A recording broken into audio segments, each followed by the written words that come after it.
Baik, hadis yang ke-30 dari Abu Sa'labah radhiyallahu an. Apa derajat hadisnya, Ari? Lemah, dhaif. Kenapa? Tidak bertemu atau tidak mendengar? Tidak mendengar dari sahabat Abu Sa'labah. Hadis ke-30 lemah derajatnya. Kenapa? Karena rawinya yaitu maqul tidak mendengar dari Abu Sa'labah. Tidak mendengar belum tentu tidak bertemu loh ya.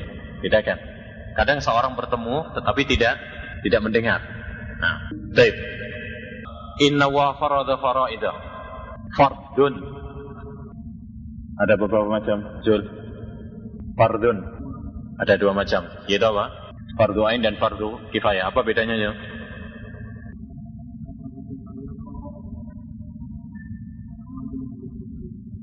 Fardu ain yang dilihat adalah pelakunya. Nah, terkadang karena perbuatan atau amalan. Yang kedua karena orangnya. Jadi Allah SWT mencintai orang. Yang ketiga mencintai waktu, zaman. Yang keempat adalah mencintai tempat. Jadi Allah Subhanahu wa taala kadang mencintai perbuatan. Seperti dalam hadis Abdullah tatkala beliau bertanya kepada Nabi sallallahu alaihi wasallam, "Ya Rasul, amalan apakah yang paling dicintai oleh Allah Subhanahu wa taala?" Lalu Nabi mengatakan, "As-salatu ala waqtiha." Berarti di sini Allah Subhanahu wa taala mencintai apa? Amalan. Mencintai amalan. Yaitu apa? Salat tepat pada waktunya, birrul walidain, kemudian apalagi satunya? Jihad fi sabilillah. Baik. Kemudian Allah Subhanahu wa taala juga mencintai orang, hamba, pelakunya. Dan ini ada dua macam. Yang pertama mencintai pribadinya. Mencintai pribadinya. Seperti Rasulullah SAW pernah bersabda, "La'utiyanna rayata ghadan rajulan yuhibbu Allaha wa rasulahu wa yuhibbuhu wa huwa rasuluhu." Besok saya akan memberikan rayah, bendera ini, yaitu pada perang Khaybar, kepada seseorang yang mencintai Allah dan Rasulnya, dan Allah dan Rasulnya pun mencintainya. Yaitu siapa? Ali bin Abi Thalib. Berarti Allah SWT mencintai ashkhas, beberapa orang. Salah satunya adalah Ali bin Abi Thalib. Ini mencintai pribadi. Dan terkadang Allah SWT mencintai yaitu wasaf orang, tetapi sifat. Orang-orang yang memiliki sifat tersebut. Seperti innallaha yuhibbul al-muhsinin, innallaha yuhibbul al-mutatahhirin, innallaha yuhibbus sabirin, innallaha yuhibbul ladzina yuqatiluna fi sabilillah, dan seterusnya. Allah Subhanahu wa taala mencintai orang-orang yang sabar, orang-orang yang bersuci, orang-orang yang jihad fi sabilillah. Ya. Berarti ini adalah memiliki beberapa orang yang sifatnya seperti itu tadi. Sifatnya bersuci, sifatnya jihad, dan seterusnya. Baik. Yang ketiga, Allah Subhanahu wa taala mencintai waktu, zaman. Seperti Allah Subhanahu wa taala mencintai bulan Ramadan. Allah Subhanahu wa taala mencintai 10 bulan awal bulan Dzulhijjah. Dalam sebuah hadis Nabi sallallahu alaihi wasallam mengatakan, "Ma min ayyamin al-amalu salihu ahabbu ila Allah min hadhihi al-ayyamil ashr." Tidak ada suatu amalan yang lebih dicintai oleh Allah Subhanahu wa taala daripada pada 10 awal hari ini, yaitu hari bulan Dzulhijjah. Berarti Allah Subhanahu wa taala mencintai waktu, yaitu 10 awal bulan Dzulhijjah. Baik. Yang terakhir yaitu apa? Allah mencintai tempat. Seperti Allah Subhanahu wa taala mencintai Mekah dan Madinah. Rasulullah SAW pernah bersabda tatkala beliau menghadap ke Mekah, "Wallahi innaki la ahabbul biqa'i ila Allah." Demi Allah, engkau, yaitu kepada siapa ini? Kepada Mekah. Sesungguhnya engkau adalah tempat yang paling dicintai oleh Allah Subhanahu wa taala. Baik. Jadi kesimpulannya, Allah Subhanahu wa taala kadang mencintai. Yang pertama, apa tadi Pak Seniman? Mencintai Allah Subhanahu wa taala, mencintai waktu. Dalilnya yaitu Allah Subhanahu wa taala mencintai 10 awal bulan Dzulhijjah. Baik, yang kedua, orang yang kadang bersifat pribadi atau bersifat sifatnya. Contohnya Allah mencintai yang bersuci, Allah yang mencintai orang yang jihad dan sebagainya. Ahsan. Yang ketiga, amalan. Mencintai amalan. Baik. Seperti baik. Yang terakhir, ini Mas, tempat. Belum tadi tempat? Belum ya? Nah, dalilnya? Dalil. Rasulullah mengatakan kepada Mekah, engkau adalah tempat yang paling dicintai oleh Allah Subhanahu wa taala. Ahsan. Sudah. Hadis yang ke-32. Bismillahirrahmanirrahim. Al-haditsus tsani was-salasun. Hadis yang ke-32. An Abi Sa'id Sa'd bin Malik bin Sinan Al-Khudri radhiyallahu anhu. Dari Abu Sa'id Al-Khudri, yang masyhurnya adalah Abu Sa'id Al-Khudri. Tapi di sini kita dapat faedah, yaitu nama beliau. Karena sahabat Abu Sa'id Al-Khudri termasuk salah seorang sahabat yang masyhur dengan apa? Kunyah, yang masyhur dengan kunyahnya. Abu Sa'id Al-Khudri, nama beliau adalah Sa'ad ibnu Malik ibnu Sinan. Sa'ad ibnu Malik ibnu Sinan. Baik. Anna Rasulullah sallallahu alaihi wasallam qala, bahwasanya Rasulullah sallallahu alaihi wasallam bersabda, la darara wa la dirar. Tidak ada darar. Dan nanti akan kita bicarakan tentang makna hadis ini. Baik. Apa derajat hadisnya? Kata Imam Nawawi rahimahullah, hadisun hasan. Hadis ini adalah hadis hasan. Hadis hasan itu diterima atau tidak? Diterima. Termasuk hadis sahih. Cuma mana yang lebih tinggi antara hadis hasan sama sahih? Hadis sahih lebih tinggi derajatnya. Apa perbedaan hadis hasan dengan sahih? Siapa yang tahu? Nah, sahih itu hadis, suatu hadis yang diriwayatkan oleh perawi yang adil dan dhaif. Nah. Yang sempurna. Baik. Kalau hadis hasan? Kalau hadis hasan yang kurang sempurna. Kurang sempurna, tapi dia tetap masih apa? Tetap hafalannya diterima. Jadi kalau misalkan gambaran gampangnya, kalau kemarin saya gambarkan, kalau hadis sahih itu perawinya hafalannya misalkan nilainya berapa? 80, 90 atau 100 lah gitu. Tapi kalau hadis hasan itu hafalan perawinya ada yang ya 60. 60 kan masih diterima. Istilahnya masih makbul, tetapi tidak terlalu apa? Kuat. Ada perbedaan antara hadis hasan sama sahih. Adapun yang syarat-syarat yang lainnya sama. Perbedaannya cuma dalam masalah dobetnya, kekuatan hafalan. Itu perbedaan hadis hasan sama sahih. Tapi dua-duanya adalah bisa dijadikan apa? Hujjah. Baik. Ini hadis hasan. Rawahu Ibnu Majah. Hadis ini diriwayatkan oleh Al-Imam Ibnu Majah. Ibnu Majah. Kemarin sudah kita kasih perhatian, Ibnu Majah tanpa ta marbutah. Ibnu Majah dengan ha tanpa ta marbutah. Waddaraqutniyu. Kemarin juga sudah kita kasih perhatian bahwasanya yang lebih masyhur dan lebih tepat adalah dengan menfathah ra. Waddaraqutni. Sekalipun saya mendapati ada sebagian para ulama yang mengharokatinya dengan apa? Dhammah. Seperti Al-Imam As-Sam'ani dalam kitabnya Al-Ansab. Beliau mengharokatinya dengan dhammah. Waddaraqutni. Wa ghairuhuma musnada, dan selainnya, yaitu selain Ibnu Majah dan selain Imam Ad-Daraqutni. Wa ghairuhuma musnadan. Apa musnad itu? Musnad adalah suatu hadis yang bersambung dari awal sampai kepada Nabi sallallahu alaihi wasallam. Semua perawinya bertemu. Itu adalah musnad. Ya, hadisnya apa? Bersambung dari awal sampai akhir. Misalkan dari Ibnu Majah sampai kepada Nabi semuanya bersambung. Dari Imam Ad-Daraqutni sampai kepada Nabi sallallahu alaihi wasallam semuanya bersambung. Tidak ada yang terputus. Itu namanya hadis musnad. Tapi apa mesti sahih? Tidak mesti sahih. Pokoknya apa? Semuanya bersambung. Ya, semuanya bersambung. Karena hadis sahih bukan hanya apa? Bersambung. Mungkin di sana ada hal-hal lain yang menjadikan apa? Cacat. Wa rawahu Malikun fil Muwatta'i mursalan. Malik bin Anas termasuk salah seorang imam madhab Malikiyah di antara 4 madhab. Ya. Termasuk faqih Madinah, ahli fikihnya Madinah dan ahli hadisnya.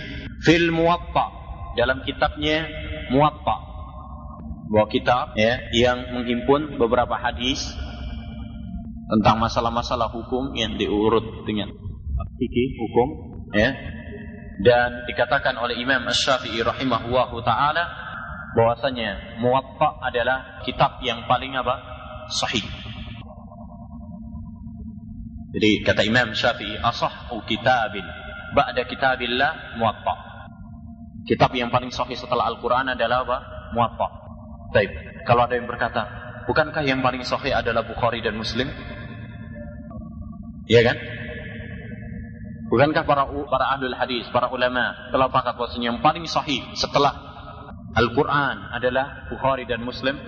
Sebagaimana dalam berkata Imam Nawawi dalam awal Arba'innya, adalah hadis yang pertama, dia mengatakan apa? Wa huma asahhu kitabin ba'da kitabillah. Baik, kita jawab, maksud Imam Asy-Syafi'i rahimahullahu taala di situ adalah sebelum adanya Bukhari dan Muslim. yakni sebelum datang kitab Sahih Bukhari dan Sahih Muslim, kitab yang paling sahih adalah apa? Muwatta Imam Malik. Ya, paham ini? Jadi perkataan Imam Syafi'i rahimahullah, kitab yang paling sahih setelah Al-Quran adalah Muwatta. Ini sebelum adanya kitab Sahih Bukhari dan Sahih Muslim. Nah, mursalan an Amr bin Yahya an Abi. Imam Malik meriwayatkan hadis ini secara mursal. Aduh, ini istilah-istilah hadis. Apa itu mursal? Mursal adalah satu hadis yang diriwayatkan ya dari tabi'in langsung loncat kepada Nabi sallallahu alaihi wasallam.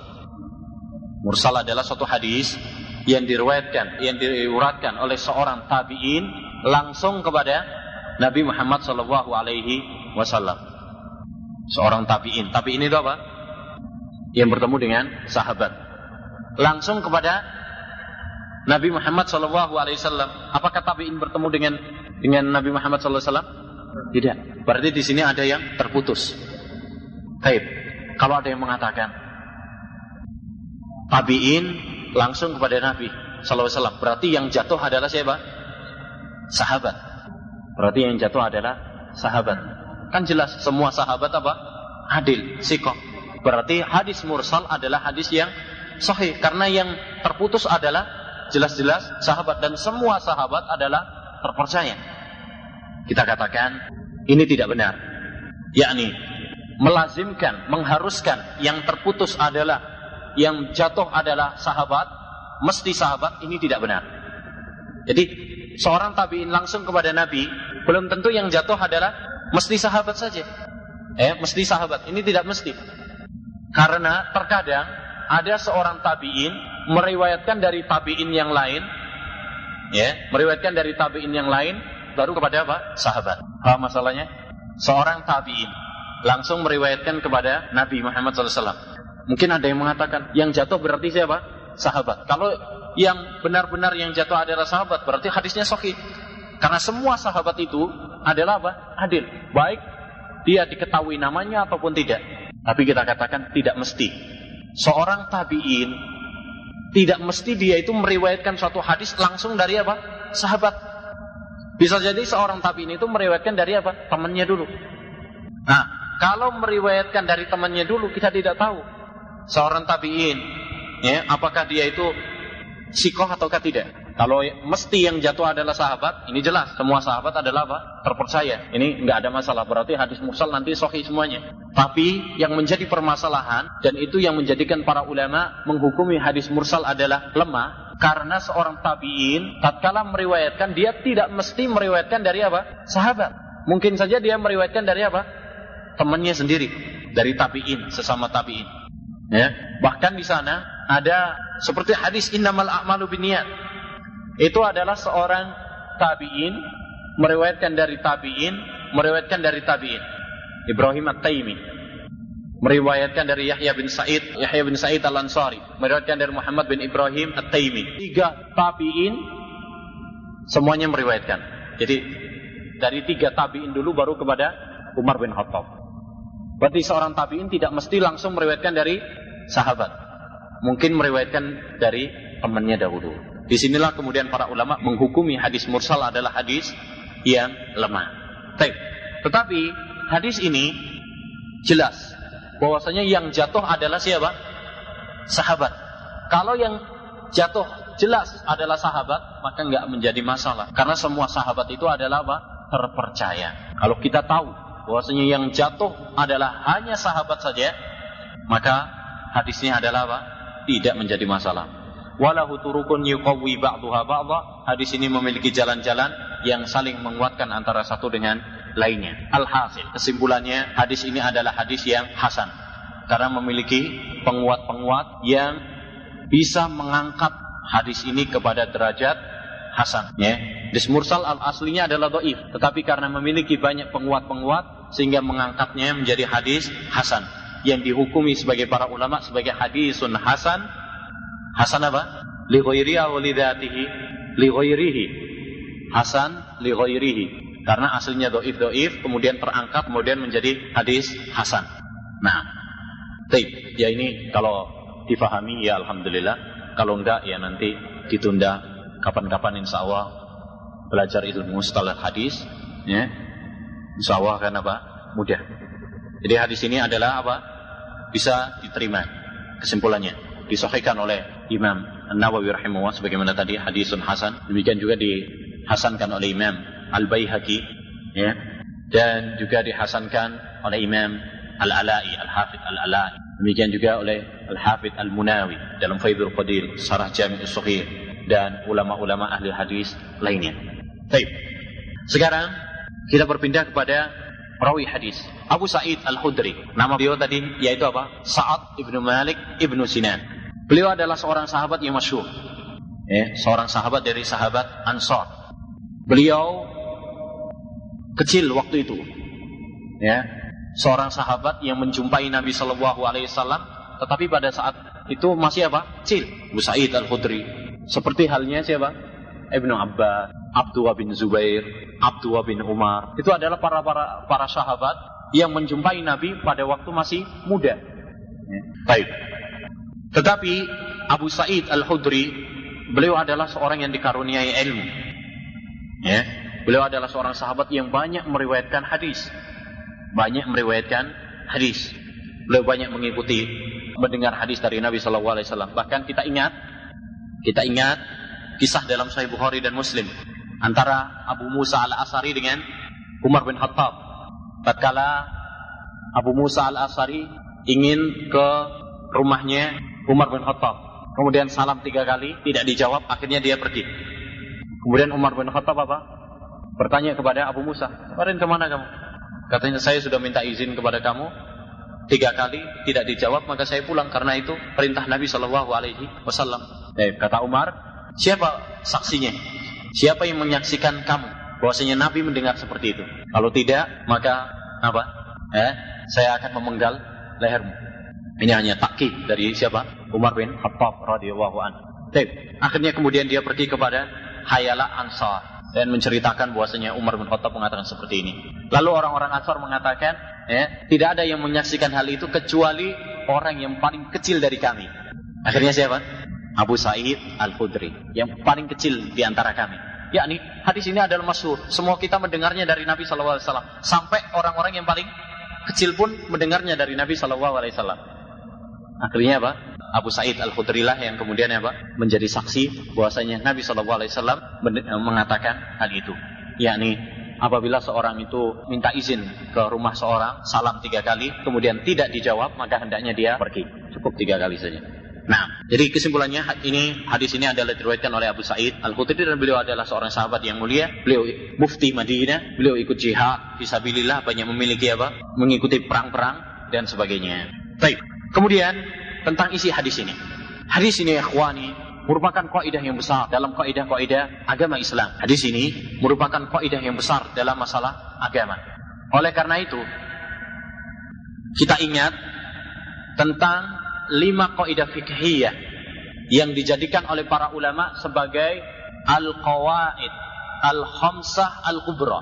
5 kaidah yang besar dalam fikih, yang dihimpun oleh para ulama.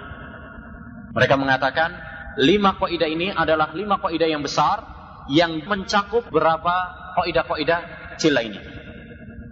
Jadi ada 5 kaidah kubra yang dijadikan oleh para ulama. Kaidah yang pertama, innamal a'malu binniyat atau al-umuru bimaqasidiha.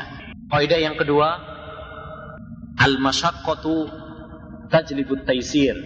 Al-masyaqqatu tajlibut taysir, yaitu apa? Kesulitan itu membawa kemudahan.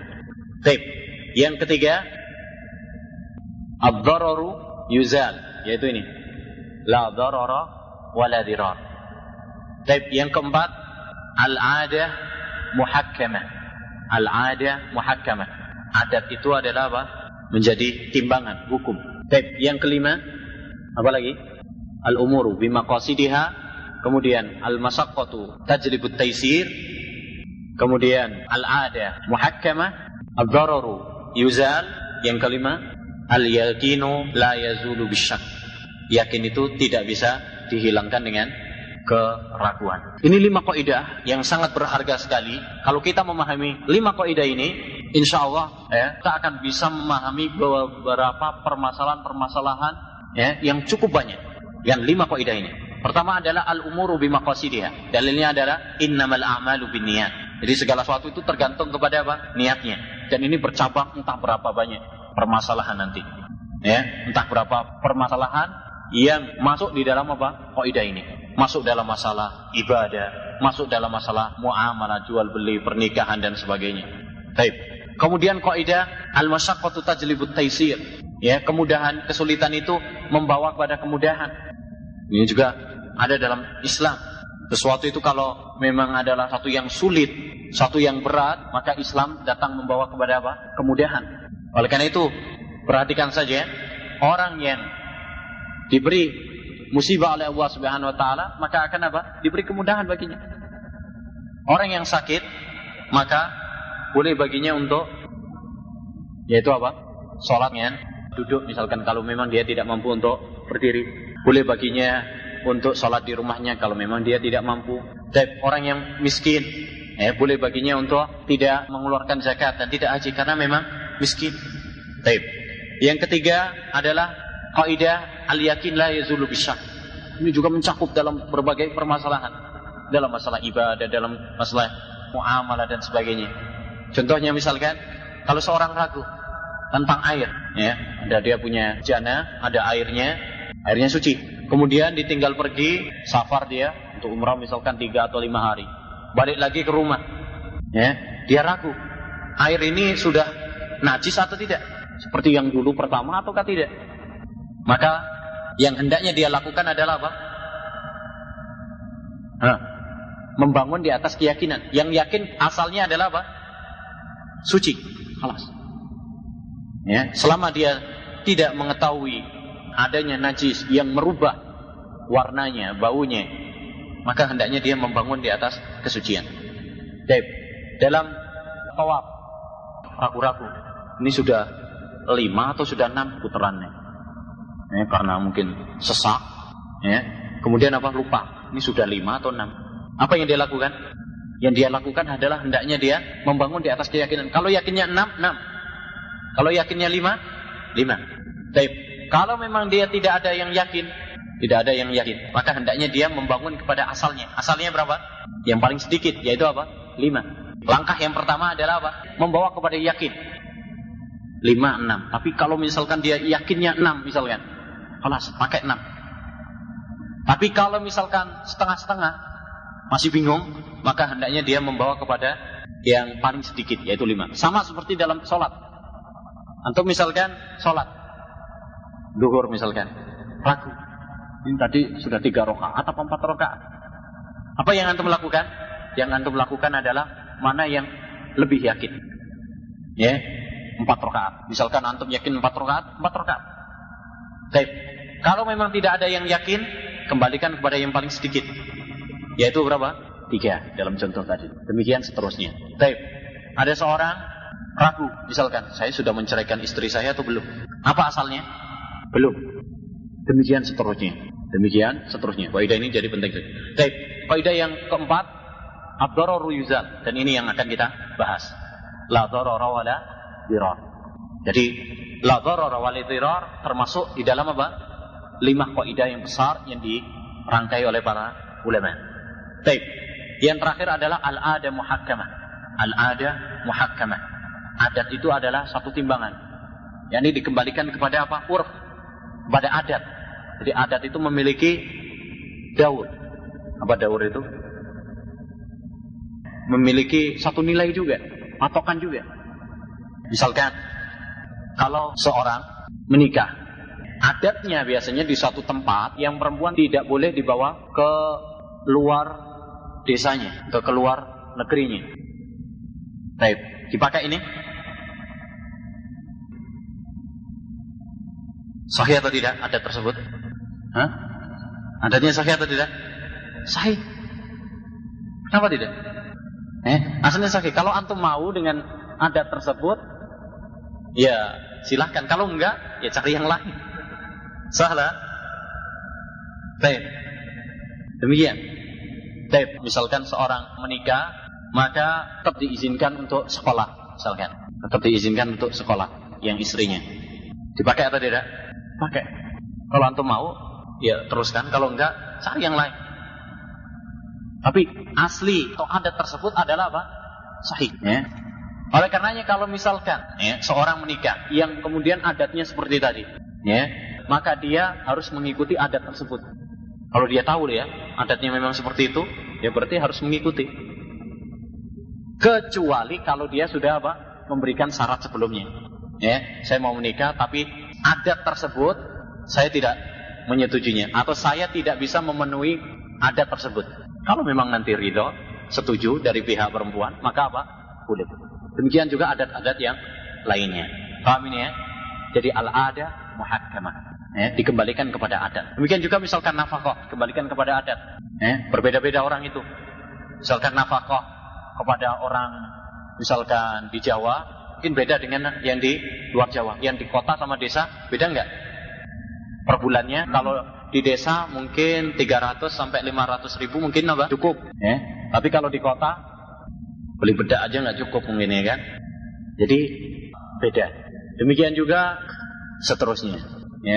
Adat ini memiliki satu peran yang besar. Baik, kembali kepada permasalahan hadis ini. Jadi hadis ini membahas kaidah yang keempat, yaitu ad-dhararu yuzal, tidak memadaratkan. Apa maksud hadis ini? La dharara wa la dirar. Tidak boleh memadaratkan. Wala dirar. Baik, darar dan dirar. Apakah itu dua kata yang sama maknanya ataukah berbeda? Yakni darar sama dirar ini apakah sama ataukah darar sama dirar ini adalah berbeda? Maknanya lain. Para ulama berbeda dalam masalah ini. Sebagian para ulama mengatakan darar, dirar sama saja. Itu hanya untuk takkid. Apa takkid? Menguatkan. Menguatkan. Itu yang pertama. Yang kedua, sebagian para ulama mengatakan lagi tidak. La dharara wa la dirar itu beda. Kalau yang kedua mengatakan beda. Dharar sama dirar itu apa? Berbeda. Dan ini yang kuat. Sesuai dengan kaidah. Kenapa? Karena kaidahnya dan ini perlu diketahui juga, kaidah yang penting. Para ulama mengatakan idza daral amru baina ta'kidi wa ta'sis fat ta'sisu aula. Idza daral amru baina ta'kidi wa ta'sis fat ta'sisu aula. Kalau kita ragu untuk menghukumi apakah ini takkid, yakni untuk menguatkan sebelumnya, ataukah maknanya berbeda, taksis. Taksis itu adalah membangun makna yang baru. Maka taksis itu lebih diutamakan. Kenapa? Karena kalau kita mengatakan takkid, la dharara wa la dirar, berarti maknanya cuma satu. Dua kata maknanya satu, tidak memiliki makna yang lain. Beda kalau kita katakan la dharar sama dirar ini berbeda. Berarti dirar memiliki makna yang lain sebelum yang berbeda dengan makna dharar yang sebelumnya. Berarti memiliki kata yang berbeda. Dan itu asalnya. Karena masing-masing kata itu aslinya memiliki apa? Makna sendiri-sendiri. Hal ini sama. Kaidah ini sama. Seperti kita membahas hadis yang pertama. Innamal a'malu binniyat wa innama likulli imri'in ma nawa. Apakah innamal a'malu binniyat sama dengan wa innamal likulli imri'in ma nawa? Yani makna wa innamal likulli imri'in ma nawa apakah sama dengan innamal a'malu binniyat ataukah berbeda? Ini para ulama berbeda pendapat. Ada yang mengatakan sama, ada yang mengatakan apa? Berbeda. Dan yang benar yang dulu kita katakan adalah apa? Berbeda. Baik, demikian juga ini, la dharar wala dirar. Ya, pendapat yang benar adalah apa? Berbeda. Cuma apa perbedaannya? Kalau kita menguatkan pendapat bahwasanya la dharar wala dirar itu berbeda, lantas apa perbedaannya? Para ulama pun berbeda pendapat tentang perbedaannya. Ada yang mengatakan la dharar, yakni tidak boleh memadaratkan dirinya sendiri. La dirar, yakni memadaratkan orang lain. Ya, la dharar, yakni tidak boleh memadaratkan dirinya sendiri. La dirar, yakni memadaratkan orang lain. Baik, ini yang pertama. Ada lagi yang mengatakan la dharar, yakni memadaratkan orang lain. Memadaratkan orang lain. La dharar, terjemahnya apa? Yang keras. Jangan takut. Nah, tidak boleh memadaratkan orang lain. Kalau wala dirar, nah, membalas, diartikan membalas. Dan memang ada pendapat yang seperti itu juga. Jadi kalau la dharar itu ya ini mendolimi orang lain, memadaratkan orang lain. Tapi kalau dirar itu membalas, tetapi membalasnya kelewatan batas. Itu dirar. Baik, misalkan kalau ada seorang memadarati orang lain, ya, ganggu tetangganya misalkan. Ini adalah apa? Dharar. Baik. Kalau ada seorang orang lain misalkan memadarati dia, nempiling misalkan sekali. Baik. Kemudian dibalas sama dia 3 kali. Ini namanya dirar. Yakni membalas untuk memadarati tetapi kelewatan batas. Paham? Nah, ini sebagian para ulama ada juga yang berpendapat demikian. Ala kulli hal, ya, entah ini atau itu, yang penting adalah apa? Memadarati adalah apa? Dilarang. Demikian kata Al-Hafidz Ibnu Rajab setelah membawakan beberapa pendapat. Dia mengatakan kayaknya beliau tidak jelas bagi dia mana yang lebih kuat. Ala kulli hal, kata beliau, entah ini perbedaannya atau itu, yang jelas bagi kita adalah apa? Bahwasanya memadaratkan orang lain atau memadaratkan diri sendiri, semuanya adalah terlarang. Ya, semuanya adalah terlarang. Baik, la dharar. Di sini la-nya nafi. La-nya adalah la nafiyah lil jins. Tetapi la nafi di sini adalah bersifat larangan. Ya, la nafi itu tidak ada sebenarnya, maksudnya begitu. Tetapi maksudnya adalah apa? Larangan.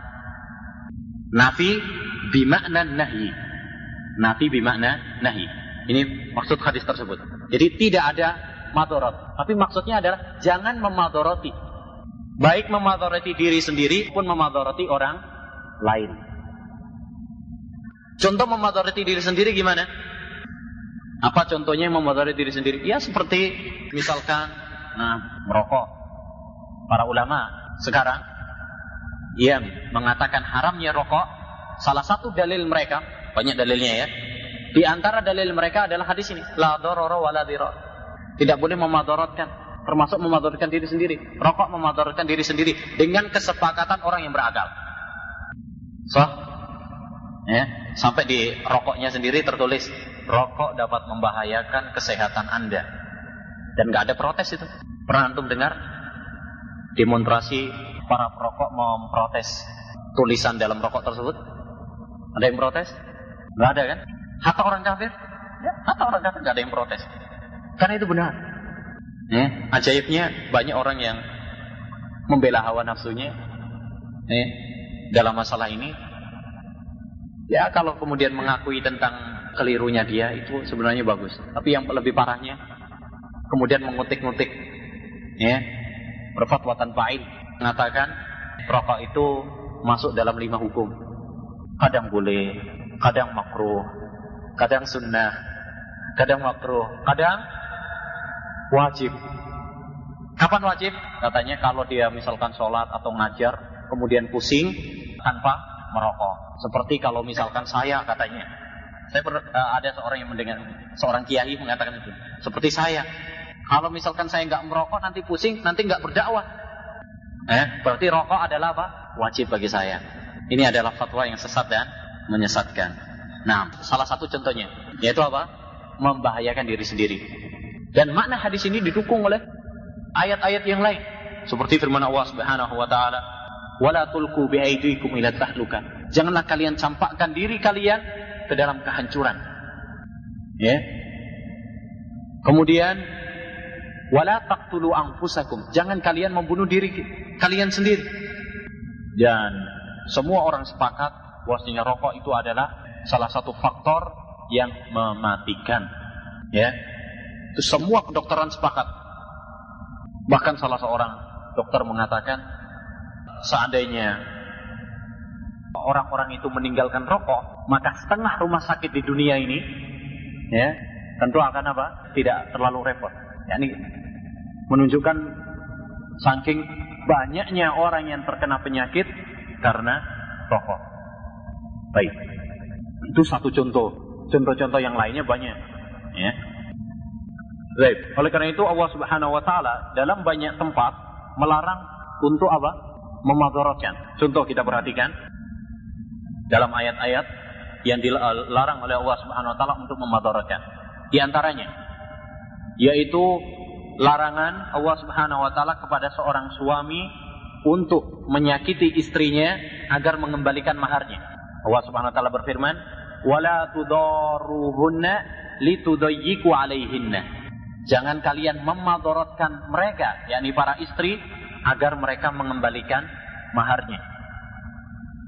Misalkan, kalau di kita mungkin rata-rata mahar cuma sedikit. Tapi kalau di daerah-daerah yang lain banyak. Atau mungkin di sebagian daerah di kita masih ada juga yang maharnya apa? Banyak, ya kan? Ini biasanya yang melakukan seperti ini biasanya kalau dia memberikan mahar banyak, mas kawinnya banyak. Karena dia sudah mengeluarkan mas kawin banyak, mau mencerai, eman-eman nih sudah ngeluarin apa? Uang banyak. Mau nikah lagi, ganti lagi, cari lagi, uang repot. Akhirnya apa? Bagaimana dia? Dia memadharati istrinya, menyakiti istrinya, supaya kemudian nanti apa? Mengembalikan mas kawinnya. Ini dilarang dalam Islam. Tidak diperbolehkan.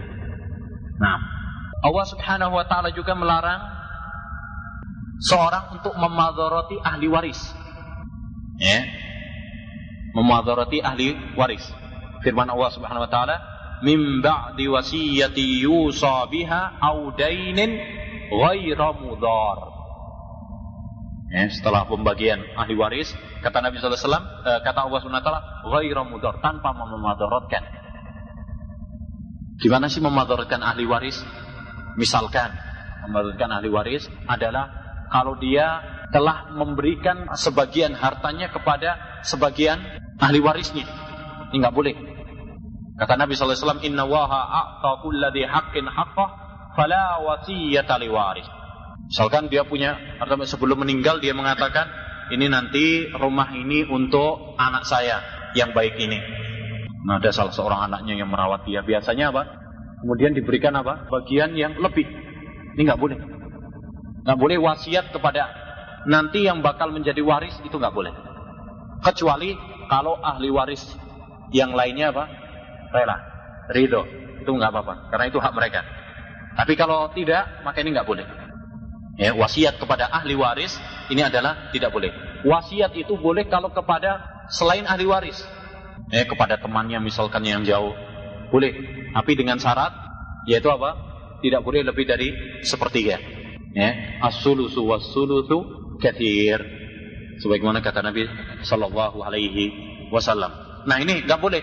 Kalau misalkan memadharatkan kepada ahli warisnya seperti tadi, mewasiatkan kepada ahli warisnya, ini enggak boleh. Karena dilarang. Atau mewasiatkan kepada bukan ahli waris tapi lebih dari sepertiga. Ini juga apa? Tidak diperbolehkan karena itu memadharatkan ahli waris. Jadi Islam melarang bentuk-bentuk memadharatkan, baik memadharatkan diri sendiri maupun memadharatkan orang lain. Dan para ulama rahimahumullah taala menyebutkan bab ini la dharra wa la dirah, para ulama fikih kebanyakannya menyebutkan dalam masalah bertetangga, jiwar. Kenapa? Karena biasanya tetangga adalah saling memadharatkan. Apalagi kalau misalkan rumahnya berdempetan. Berdempetan. Oleh karena itu mereka mengatakan apa? Tidak boleh memaku atau pokoknya sesuatu yang memadharatkan tetangganya. Memadharatkan tetangganya. Misalkan maku apa gitu ya, yang bisa memadharatkan tetangganya, atau mengeraskan radio sampai mengganggu tetangganya. Ini juga tidak diperbolehkan. Dan itu antum dapat temui dalam kitab jiwar, di dalam kitab-kitab fikih. Baik. Hadis ini ya ikhwani, dapat kita ambil mafhumnya. Yakni, kalau Nabi Muhammad SAW melarang bagi kita untuk memadharat diri sendiri atau memadharatkan orang lain, berarti pemahaman kebaliknya adalah anjuran kepada kita untuk berbuat baik kepada orang lain. Berbuat baik kepada orang lain. Jadi kalau kita dilarang oleh Nabi SAW untuk berbuat jelek kepada orang lain, memadharati orang lain dengan segala bentuknya umum lah ya. Memadharati orang lain itu apa saja, baik hartanya, baik badannya, dengan ucapan atau perbuatan dan sebagainya, umum pokoknya. Kalau itu dilarang, berarti kebalikannya kita diperintahkan untuk berbuat baik kepada tetangga kita, berbuat baik kepada orang lain. Sebagaimana kata Allah SWT, wa ahsinu inna Allaha yuhibbul muhsinin. Wa qala Nabi alaihi salatu wassalam, sebagaimana yang sudah kita bahas, inna Allaha katabal ihsana ala kulli syai'. Nah,